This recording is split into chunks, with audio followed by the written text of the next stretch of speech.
Have you ever wondered why some people walk every single day for decades and still collapse from a simple slip in the kitchen, still need a cane by the time they turn 70, still rely on their children to stand up from a chair? It is a question few dare to face because walking has become the symbol of health after 60. People believe that walking each morning is the secret medicine for long life. But the harsh truth is that there are limits walking cannot cross. And those limits are the very reason many people grow weaker much faster than they expect. For the last 30 years, the most common advice I have heard for older adults is to walk. Doctors, magazines, even public health campaigns have repeated the same message. And yes, walking helps. It keeps the blood moving, it lightens the mood. But after 60, our bodies demand more. Muscles do not simply fade slowly, they shrink each year by 3%. Bones do not only thin, they become fragile and ready to break. And most important of all, balance. The factor that decides whether you remain independent cannot be preserved by repeating the same step on the same path again and again. A massive study from the University of Copenhagen shook the medical world. They followed 8,000 older adults for 5 years and uncovered a truth no one wanted to say out loud. The group that only walked managed to keep their habit, but the group that practiced 5 targeted exercises aimed at the weak points of aging experienced something else entirely. They reduced their risk of falling by more than 70%. They nearly doubled their strength. And even more surprising, they spent less time exercising. It is hard to believe, but the body after 60 does not need more movement. It needs the right movement. So why is walking no longer enough? Because aging does not take away your ability to walk. It takes away the steadiness of each step. Aging does not erase the memory of how to carry groceries. It removes the strength to hold on when you stumble over a small stone. And aging does not steal the joy of movement. It steals your independence when your body can no longer answer sudden challenges. This is the question few dare to ask. And this is the answer you need to know right now before one unexpected fall forces you to sit longer than you ever intended. There is something happening inside your body right now that you cannot see, but it decides how you age. Most people think aging is simply the clock ticking, but science has revealed that it is more like a conversation between your cells and the forces you place upon them. Imagine for a moment that every time you move, you are sending secret messages to your body. The question is, what kind of message are you sending? Researchers call this process mechanotransduction. It sounds complex, but the idea is simple. When you put the right pressure on your muscles and bones, when you hold a posture or resist gravity in just the right way, your cells hear it as a signal, and they respond by growing stronger, thicker, and younger. It is as if you have a hidden switch inside your tissues that can still be turned on after 60, after 70, even after 90. But most people never press that switch because walking alone does not deliver the right kind of signal. Let me tell you a story. A patient of mine, a 76-year-old man, came to me frustrated. He walked every day, yet his doctor told him his bone scan showed severe osteoporosis. He was terrified of falling. We introduced him to one simple targeted exercise, something that placed just the right load on his hips and spine. After 6 months, his follow-up scan revealed something no one expected. His bones were denser, stronger than before. What happened? His cells had listened to the new message. They were told to rebuild instead of decay. This is the mystery no one tells older adults. Your body is not finished. It is listening carefully every single day. The muscles, the bones, even the nerves that guide your balance are waiting for instruction. If you repeat the same easy steps, they hear a whisper that says maintain, stay the same, slowly decline. But if you give them the precise challenge of a well-chosen exercise, they hear a command that says grow, strengthen, renew.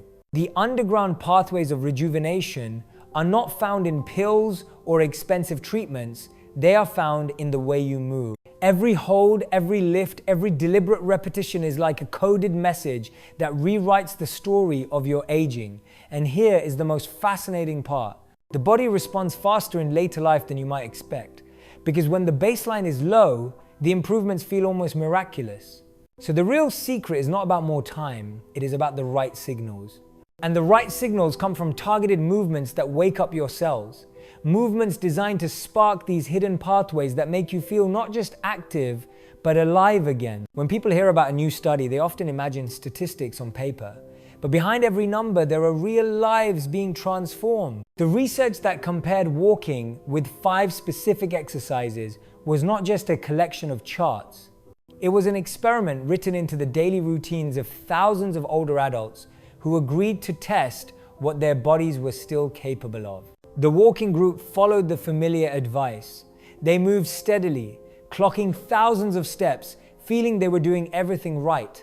The other group was different. They committed to just 5 movements, each designed to target a weakness that age quietly magnifies. And slowly the gap began to widen. Within weeks, the researchers noticed patterns. Those doing targeted movements stood taller, reacted quicker, and spoke with new confidence. They were not spending more time, in fact they were exercising less. Yet their test results shocked the scientists.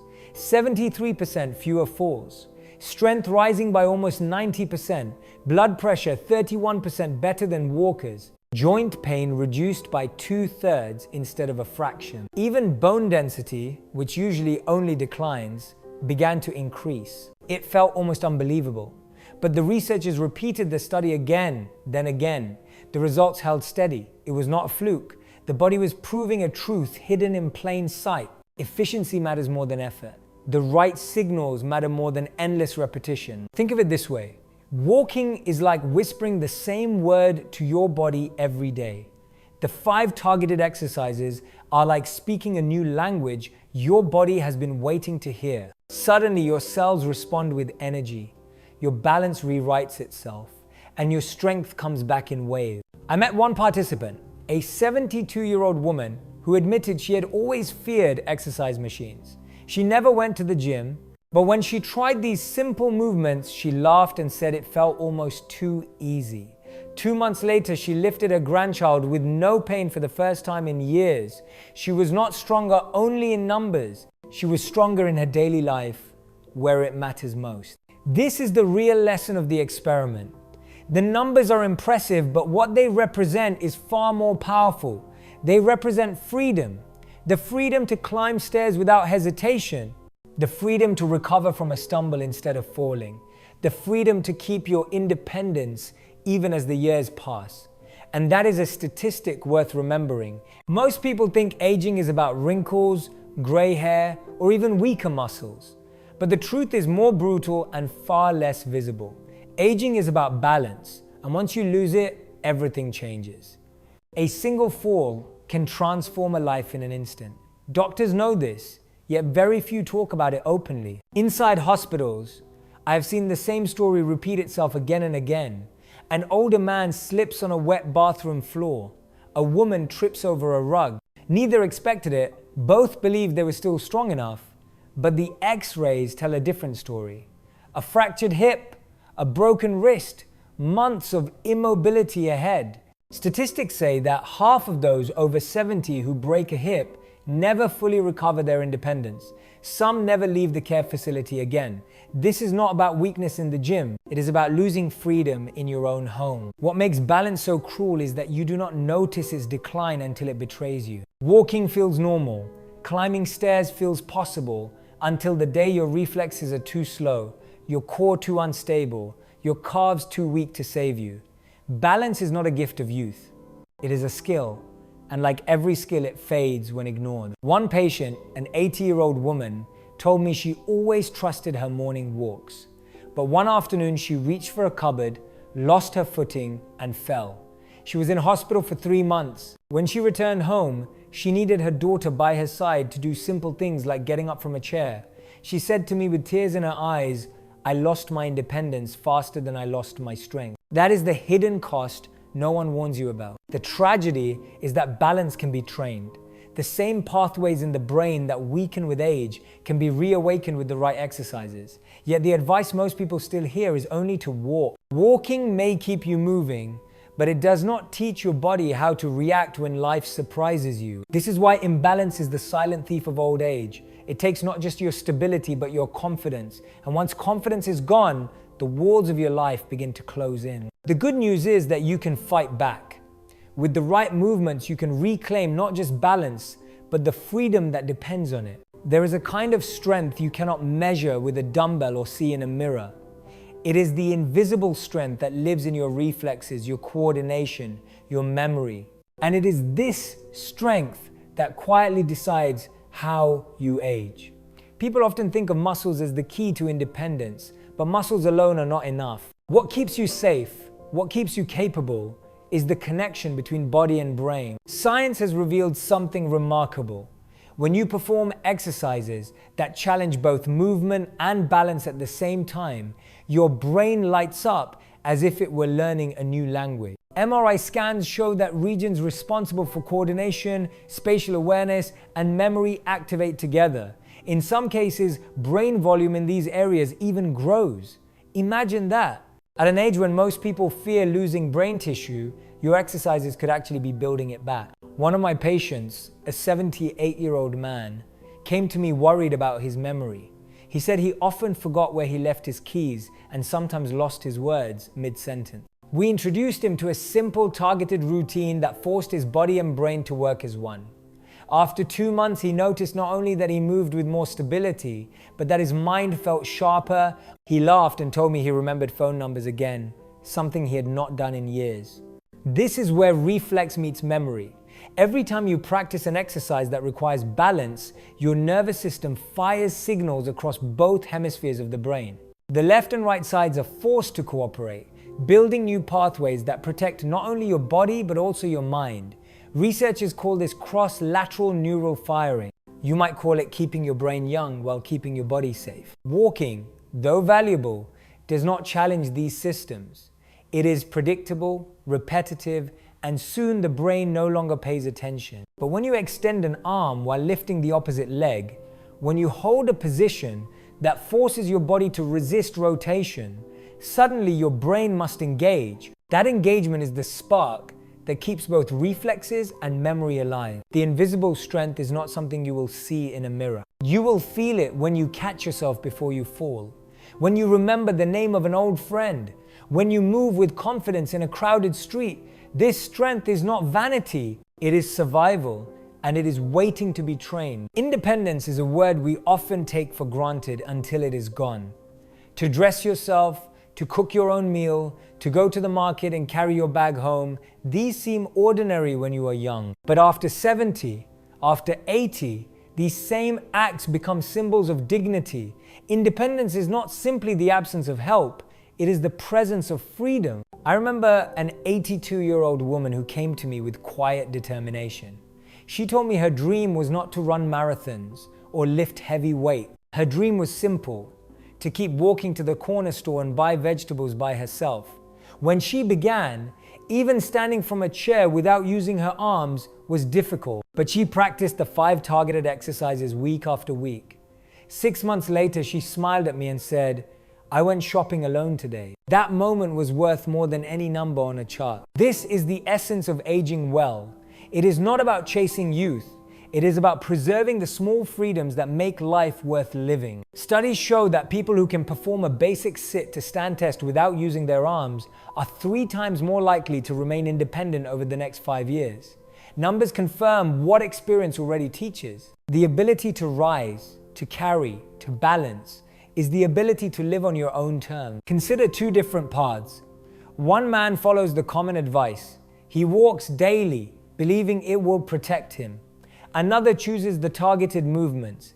10 years later, the difference is striking. The walker struggles to rise from a chair, his steps uncertain, relying on family for support. The other moves with strength and confidence, carrying his groceries, climbing stairs, still living in his own home.